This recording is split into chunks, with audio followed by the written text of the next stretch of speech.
Berjumpa lagi dengan TJ44 di Cerita Bersambung.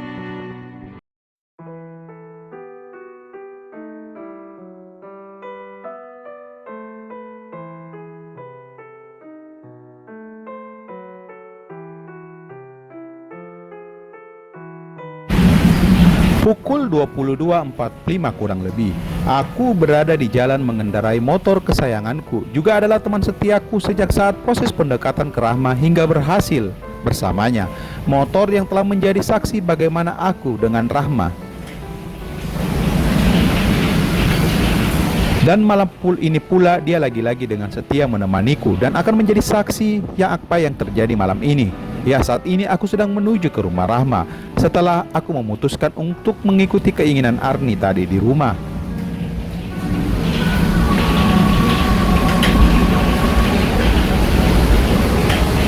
Meski sejujurnya aku juga memang pengen banget ketemu sama Rahma. Memang benar kata orang, ketika kita sedang berada dalam rasa rindu yang begitu besar terhadap seseorang, maka segala cara akan kita tempuh untuk dapat melihatnya. Dan semesta rupanya berpihak kepadaku malam ini dengan cara memberikanku kesempatan untuk datang ke rumah Rahma, pun atas izin Arni istriku juga, tanpa aku melakukan sesuatu dan juga terlalu jauh berpikir dalam berencana.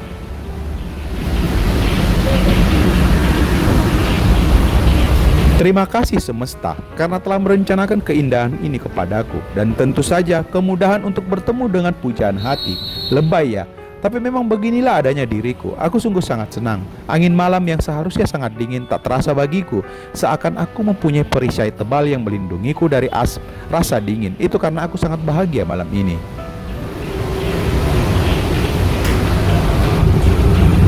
Ingin rasanya aku berteriak di atas motor, namun aku sadar itu hal yang gila jika kulakukan di malam hari. Itu sama saja mengundang para warga yang sudah terlelap untuk datang mengeroyok diriku karena telah berbuat keributan. Oke, kita singkat saja proses perjalananku dari rumahku menuju rumah Rahma.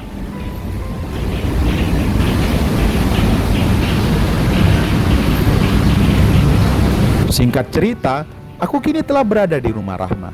Aku lihat motornya masih terparkir di teras. Artinya Rahma belum pergi mengantar anaknya ke rumah sakit. Yang artinya juga dia menyetujui saran dari Arni dong. Yang juga berarti aku sia-sia datang ke sini. Kubrak, aku bahkan sempat dalam hati, tapi di saat aku memikirkan lebih jauh lagi, nggak ada kata sia-sia bagiku. Karena kehadiranku di sini tentu lebih banyak manfaatnya ketimbang aku tidak datang. Pasti kalian akan mengira itu hanya akal-akalanku saja kan? Kalian salah. Justru kehadiranku di sini jauhkan dulu pikiran kalian tentang hal negatif yang akan terjadi nantinya. Kita berfokus pada aku seorang laki-laki dan juga punya kekuatan ketika dibutuhkan untuk pertolongan pertama bagi orang yang sedang sakit. Dan kedua, aku dapat menjadi orang yang dapat diandalkan dan juga yang akan setulus membantu Rahma dalam hal apapun ketika ia butuh. Aku memarkir motor di depan pagar masuk.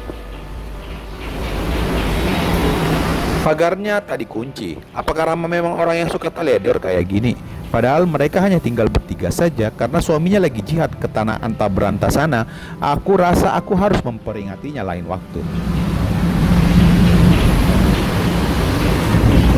Dengan perasaan yang berkecamuk yang tiba-tiba menderaku, ku buka pintu pagar dan berniat akan bersuara memanggil sang pemilik rumah ketika telah berada di depan pintu rumah saja, sekalian mengetuknya. Lebih afdol ku rasa.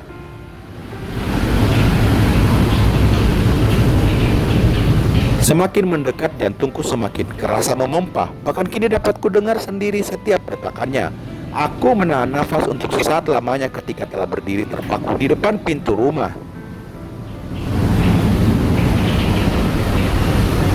Mataku menangkap sepasang sepatu yang tak asing bagiku. Sepertinya ini sepatu yang biasa digunakan Rahma saat ngantor di hari Kamis dan Jumat. Aku tersenyum jika mengingat kebersamaanku dengannya ketika berada di kantor.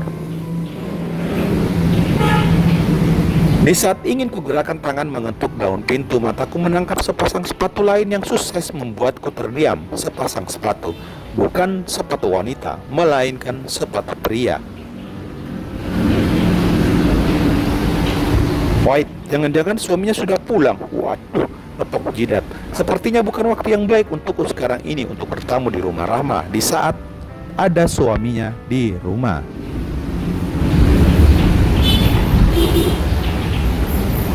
Cuma lagi-lagi rasa penasaranku lebih menguasaiku saat ini. Apa mungkin suaminya secepat ini tiba? Jika benar suaminya telah kembali, maka aku akan dibuat berbulan-bulan lamanya menunggu.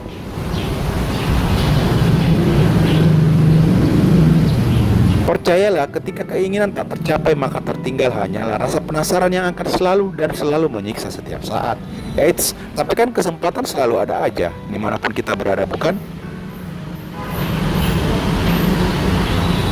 Lagian, aku kan sekantor dengannya. Hanya butuh sedikit improvisasi nantinya dalam mengolah kata-kata agar lebih berbeda dari sebelum-sebelumnya untuk dapat mengajaknya kembali. Ya, aku rasa itu adalah ide yang